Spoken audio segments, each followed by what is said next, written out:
So hello friends, now today we have to discuss one more example of the GATE exam जो कि आ चुका है 2012 में।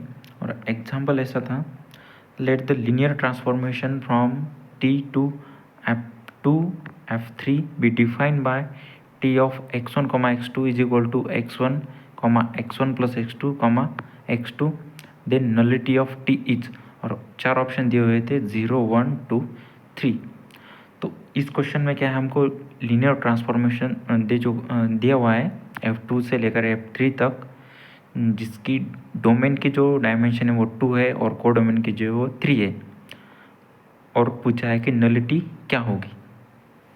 तो सबसे पहले हमें मालूम होना चाहिए कि नलिटी होती क्या है।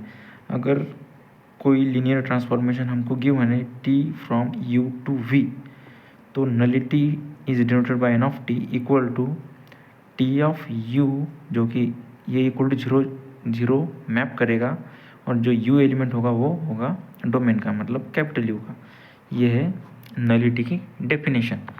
तो आइए इसको सॉल्व कर दे। लेट हमको ये लीनियर ट्रांसफॉर्मेशन गिवन है x1 x2 equal to x1 x1 plus x2 x2। ठीक है।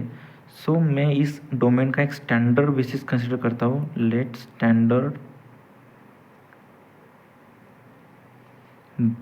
बेसिस ऑफ डोमेन, लेट मान लीजिए b equal to e1 e2। ठीक है। और इसके एलिमेंट में लेता हूँ 1 0 और 0 1। ठीक है। मतलब जो लीनियर ट्रांसफॉर्मेशन इस पे अगर मैप करेगा तो F3 में चला जाएगा। मतलब ये कैसे आएगा, टी ऑफ E1 का एलिमेंट कौन सा है 1 0। तो इसकी मदद से ये इसको रिप्लेस कर दीजिए, x1 की जगह 1 और x2 की जगह 0। तो ये क्या आएगा, x1 की जगह 1 और x2 की जगह 0, मतलब ये 1 1 0 ये आएगा। दूसरा क्या आएगा, T of E2, T of 0 1 ये क्या आएगा, x1 की जगह 0 मतलब 1 1 ये आएगा टी ऑफ E2। ठीक है।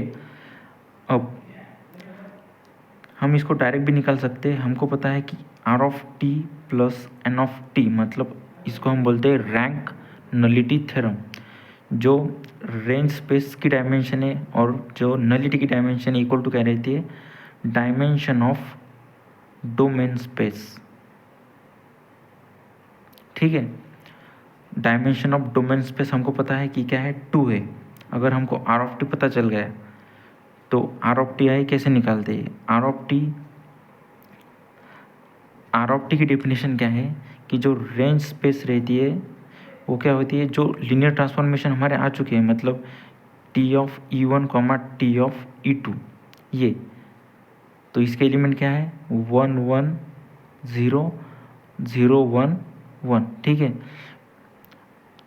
अगर ये एला है तो इस सेट में आएंगे। अगर ये मान लीजिए यहाँ पे कुछ तीसरा एलिमेंट अगर होता, वो इन दोनों के साथ अगर LD होता तो उसको हम कैंसिल कर देते, ये 2 ही लेते। मतलब लेना क्या है कि Li सेट लेना है, लीनियरली इंडिपेंडेंट सेट, जहाँ पे जो स्केलर है वो नॉन ज़ीरो, स्केलर, मतलब इस आर ऑफ टी में जो एलिमेंट्स आएंगे वो सभी Li होने चाहिए। मतलब किसी एक को बाकी 2 के लीनियर कॉम्बिनेशन में अगर हम लिखें तो वहाँ पे अगर स्केलर एग्जिस्ट करते हैं तो वो हो जाएगा लीनियरली डिपेंडेंट। अगर स्केलर नहीं एग्जिस्ट करते तो वो हो जाएगा Li। तो ये हमको देखते ही पता चल रहा है कि ये क्या है, Li है। तो इसमें जो एलिमेंट आएंगे वो आएंगे 1 1 0 0 1 1। ठीक है। मतलब ये क्या है, dimension of R of T क्या हो गया, क्योंकि ये तो Li है तो dimension of R of T is equal to 2। So according to rank nullity theorem, dimension of R of T plus dimension of N of T equal to dimension of domain space.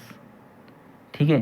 Dimension of R of T पता चल गई क्या है 2, और ये nullity की dimension ही हमको निकालनी है dimension of N of T, और डायमेंशन ऑफ डोमेन स्पेस कितना है 2, तो यहाँ पे आएगा 2, तो dimension of N of T equal to 2 minus 2 is 0, तो ये आएगी।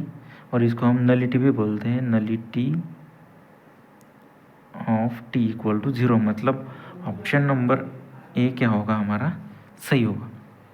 सो अगर आपको वीडियो अच्छा लगा हो तो लाइक ज़रूर कीजिए। Thank you.